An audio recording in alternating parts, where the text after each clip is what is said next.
আসসালামু আলাইকুম। কেউ সালাম দিলে তার উত্তর দিতে হয়। ওয়ালাইকুম আসসালাম। আমি একটা জিনিস খেয়াল করি, আপনি প্রতিদিন এই পার্কে আসেন কিন্তু হাঁটাহাঁটি করেন না কেন? আগে আমি এই পার্কে হাঁটাহাঁটি করতাম, এখন করি না, বসে থাকি। কেন? আমি চোখে দেখতে পারি না, সেজন্য এখানে বসে থাকি। আর হ্যাঁ, আমারও কিন্তু হাঁটতে ইচ্ছে করে, কিন্তু এখন ভয় হয় যদি পড়ে যাই। আপনি চাইলে আমার সাথে হাঁটতে পারেন। আপনি আমার সাথে হাঁটবেন?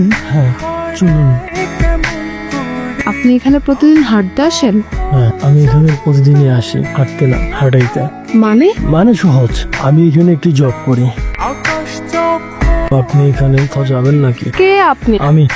আমি এই পার্কের ছেলেটা। ও আপনি?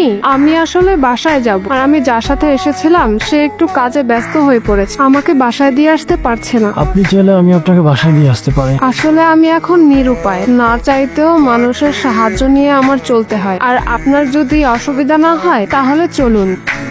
আপনার নামটাই তো জানা হলো না।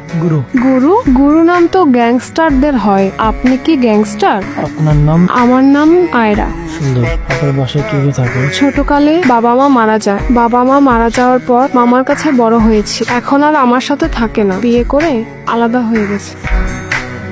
এটাই আপনার বাসা, চলে এসেছে। আচ্ছা ঠিক আছে, আপনি চলে যান, আমি এখন একাই চলে যেতে পারবো। আচ্ছা, এই যে আপনার চিপস। আয়রা, কি ব্যাপার? আর কতদিন ফ্রিতে থাকবা?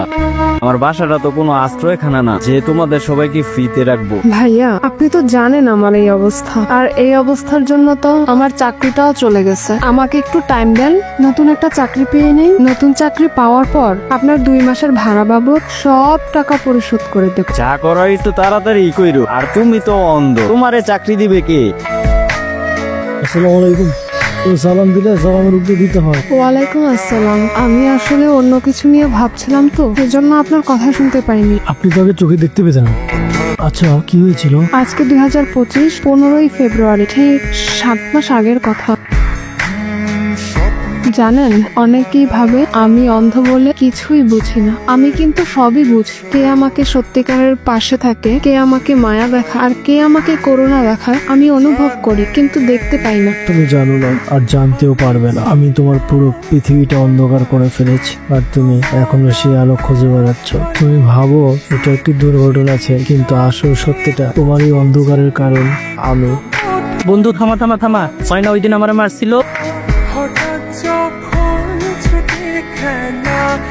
খালি আমি লেন ছাড়তে চাই। এই লাইন ছাড়বি মানে? সকালবেলা কি খাইছিস টাইছিস নাকি? মাথা ঠিক আছে? আমার মতো ঠিক আছে, আমি নর্মাল জীবন চাই। আর আমগো জীবন তো নরমাল। আমাদের জীবন নর্মাল না, আর 5টা মানুষ যেভাবে বাঁচে আমি ওইভাবে বাঁচতে চাই। তার মানে তুই আমার ছাইরে চলে যাবি? আমি বিধা কালি। আচ্ছা দাঁড়া, তোর যদি কখনো মনে হয় তুই এই লাইনে ফিরাবি, তোর লিগে এই দরজা সারা জীবন খোলাস। মিস্টার গুরু, অপারেশনের জন্য 2 লক্ষ টাকা লাগবে। আমি আমার ডক্টরের ফিটা নিচ্ছি না, কিন্তু তারপরও হসপিটালে খরচ, ওষুধপত্র সব মিলিয়ে কম করে হলেও 2 লক্ষ টাকা লাগবে।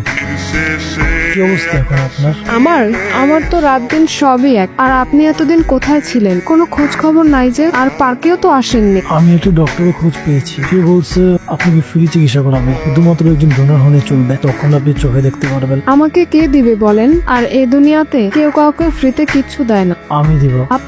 আপনি কেন দিবেন? আর আমি কারো করুণা নিয়ে বেঁচে থাকতে চাই না। করোনা না, ভালোবাসি আমি আপনাকে। আমি জানি না কেন জানি আপনাকে আমার খুব দেখতে ইচ্ছে করছে। আপনার যোগ ঠিক হয়ে গেলে আমরা শহর ছেড়ে অনেক দূরে চলে যাব, সেখানে শুধু আপনি আর আমি। কে? গুরু, তুমি চলে এসেছো? না, আমি কালি। কালি? আমি গুরুর বন্ধু, ভাইও কইতে পারেন। এক সময় গুরুর দুনিয়া বলতে আমি ছিলাম, পরিবারও আমি ছিলাম। এখন গুরুর নতুন পরিবার হইছে, নতুন মানুষ হইছে।